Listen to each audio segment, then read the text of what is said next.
علیکم، توقیر اکیڈمی میں ویلکم کرتا ہوں۔ آج آپ کے لیے میں ایجوکیشن فرسٹ ایئر پاکستان کے اعلیٰ کوالٹی کے نوٹس اور اس کا لاسٹ چیپٹر لے کر حاضر ہوا ہوں۔ تو اس کی شارٹ سوالات کرنے لگے ہیں۔ لاسٹ چیپٹر ہے، کل ہم نے کیے تھے ایم سی کیوز۔ اگلے اور پچھلے لیکچر کے لنک ڈسکرپشن میں موجود ہیں، ٹھیک ہے۔ لاسٹ چیپٹر ہے نصاب، سلیبس اور درسی کتب۔ تو چلیے ویڈیو کو اینڈ کرتے ہیں۔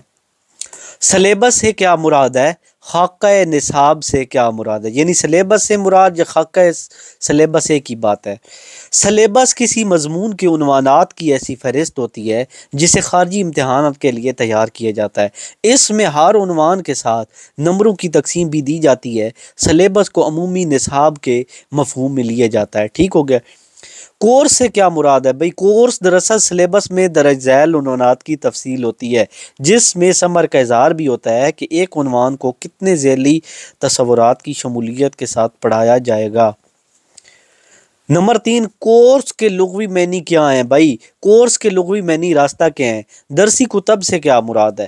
ماہرین تعلیم مختلف مدارج میں تعلیم حاصل کرنے والے بچوں کو ذہنی سطح کے مطابق مخصوص مضامین کے لیے جو کتب لکھتے ہیں وہ درسی کتابیں کہلاتی ہیں۔ یہ کتب متعلقہ سطح کے لیے ضروری نفس مضمون اور موضوعات کا احاطہ کرتی ہیں، یعنی جو ماہرین تعلیم ہوتے ہیں وہ یہ کتابیں لکھتے ہیں جس سے بچے پڑھتے ہیں، ٹھیک ہو گیا۔ نیکسٹ آ گیا میرے شہزادوں بھائیوں، پاکستان میں درسی کتب کی تیاری کس کا ذمہ ہے؟ پاکستان میں درسی کتابیں سرکاری سطح پر ٹیکسٹ بک بورڈ کی ذمہ داری ہے۔ ٹیکسٹ بک بورڈ کے علاوہ کئی دوسرے ادارے بھی مقامی سطح پر پہلی سے 12ویں تک جماعت کے لیے کتابیں تیار کرتے ہیں۔ اچھی درسی کتابوں کی دو خصوصیات: اچھی درسی کتابیں نصاب کے بیان کردہ وہ مقاصد سے ہم آہنگ ہوتی ہیں۔ یہ مضمون کی مخصوص سطح پر تدریسی مقاصد کو پورے کرتی ہیں۔ یہ متعلقہ سطح کے طلبہ کی سطح اور تعلیمی ضروریات سے ہم آہنگ ہوتی ہیں۔ ٹیکسٹ بک بورڈ کب قائم ہوئی ہے بھائی؟ اور پاکستان میں درسی کتابوں کی تیاری کس کے ذمہ ہے؟ ٹیکسٹ بک بورڈ، یہ جو ہماری کتابیں ہیں سرکاری، ٹھیک ہے، ٹیکسٹ بک بورڈ سرکاری سطح پر قائم ہے۔ 1962 میں قیام عمل میں آیا۔ نصاب کا لغوی، لغت یعنی لفظ کا مطلب کیا ہے؟ راستہ، ٹھیک ہے، راستے کے ہیں۔ انگریزی کی اصطلاح کریکولم کا معنی ہموار راستہ کے ہیں۔ عربی اصطلاح منہاج کے معنی راستہ کے ہیں۔ اچھا نیکسٹ آ گیا جی نصاب کا مفہوم۔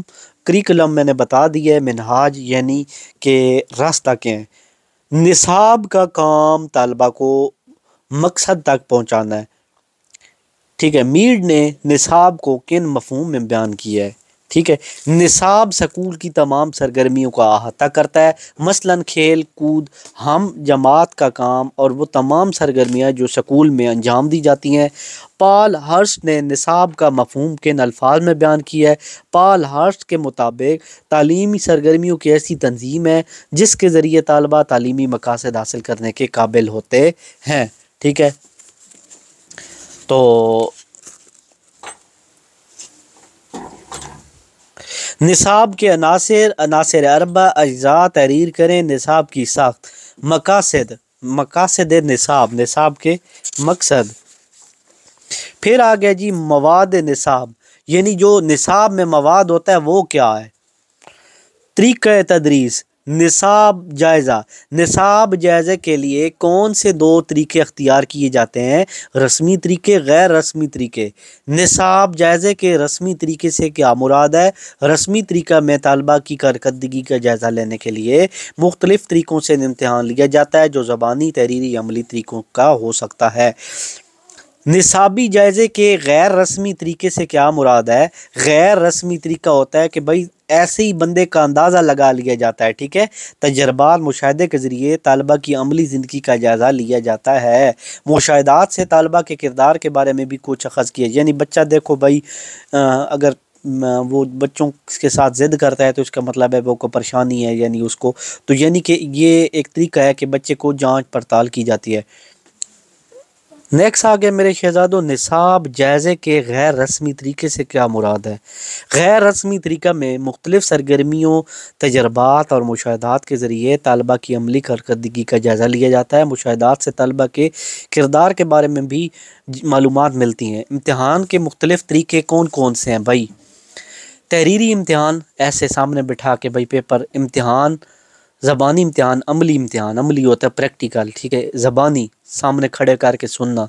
اچھے نصاب کی دو خصوصیات: اچھا نصاب طالب علم کی انفرادی صلاحیتوں کے ساتھ زیادہ ہمانگ ہوتا ہے۔ اچھے نصاب میں تجربے کا تسلسل قائم ہوتا ہے۔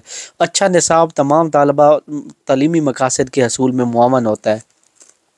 تعلیمی عمل کے ذریعے طالبہ میں مطلوبہ پائیداریوں، تبدیلیوں، مہارتوں، اکتسابات کے عمل اور اساتذہ کے تدریسی عمل کو خامیوں سے پاک کرنے کے لیے وقفوں سے جانچ پڑتال کا تعلیمی جائزہ ہوتا ہے۔ تعلیمی جائزہ ہوتا ہے کہ بھائی بچے کا نا بار بار ٹیسٹ لینا کہ بھائی بچے نے کیا کچھ پڑھا ہے، ٹھیک ہے۔ لینڈویل نے جائزے کا مفہوم کن الفاظ میں بیان کیا؟ لینڈویل کہتا ہے کہ تعلیم و تعلم کے خصوصی مقاصد کے حصول کے لیے جانچ پرکھ کا نام تعلیمی جائزہ ہے۔ پیمائش سے کیا مراد ہے؟ نارمن گریون لینڈ، ٹھیک ہے، کے مطابق یہ بڑا انگریزی کا الٹا سا لفظ ہے، تو کے مطابق پیمائش سے مراد وہ طریقہ کار ہے جس میں وہ درجہ معلوم کیا جاتا ہے جس تک کوئی فرد ایک خاص خصوصیات رکھتا ہے۔ بھائی بندے کو چیک کیا جاتا ہے کہ بندہ کتنے پانی میں ہے، سمجھ آ رہی ہے؟ پیمائش کس سوال کا جواب دیتی ہے؟ پیمائش اس سوال کا جواب دیتی ہے کہ کوئی خصوصیات کس فرد میں کس حد تک کتنی مقدار میں پائی جاتی ہیں۔ تعلیمی جائزے کی مختلف جہتیں یا پیمانے کون سے ہیں؟ پیمائش، آزمائش، تخمین۔ تخمین یعنی اندازہ لگانا، آزمائش کرنا بندے کا ٹیسٹ کرنا، اور پیمائش اس کو ناپنا۔ آزمائش سے مراد وہ آلہ یا پیمانہ ہے جس کی مدد سے ماحول میں خصوصیات کی طلبہ کی جو مختلف خصوصیات ہیں ان کا جائزہ لیا جاتا ہے۔ آزمائش دراصل سوالات کا مجموعہ ہوتی ہے جو زبانی، تحریری، عملی شکل میں ہوتی ہے۔ تعلیمی جائزے اور تخمین کی اہمیت، مقاصد، فوائد بیان کریں۔ طلبہ کی تعلیمی تحصیل کا جائزہ: طلبہ میں تعلیم کے لیے تحریک پیدا کرنا، طلبہ کو اگلی جماعت میں ترقی دینا، اعلیٰ تعلیم اور ملازمتوں کے انتخابات۔ تخمین سے کیا مراد؟ تخمین سے مراد اندازہ قیاس کرنا یا عمومی حساب لگانا، ٹھیک ہے، حساب لگانا۔ دوران تدریس تاثر کا اندازہ لگانے کے لیے طلبہ کی دلچسپی، توجہ، محویت، فہم پر نظر رکھتا ہے تاکہ بہتر تعلیم کے لیے کمرہ جماعت میں موزوں ماحول برقرار رکھا جا سکے۔ ٹھیک ہو گیا؟ انشاءاللہ میرے شہزادے بہن بھائیوں، دیکھتے ہیں کہ یہ 44 نمبر لیکچر تھا، ٹھیک ہے، تو نیکسٹ ویڈیو میں 45 کریں گے، اور اگلے اور پچھلے لیکچر کے لنک ڈسکرپشن میں موجود ہیں، آپ نے وہاں سے دیکھ لینے ہیں، ٹھیک ہے۔ تو اس کے دیکھتے ہیں کتنے سوالات ہیں، بس اس کے تھوڑے سے سوالات ہیں، تو آپ نے ہمارے ساتھ جڑے رہنا ہے۔ اسی ویڈیو کے ساتھ اجازت چاہتا ہوں، اللہ حافظ۔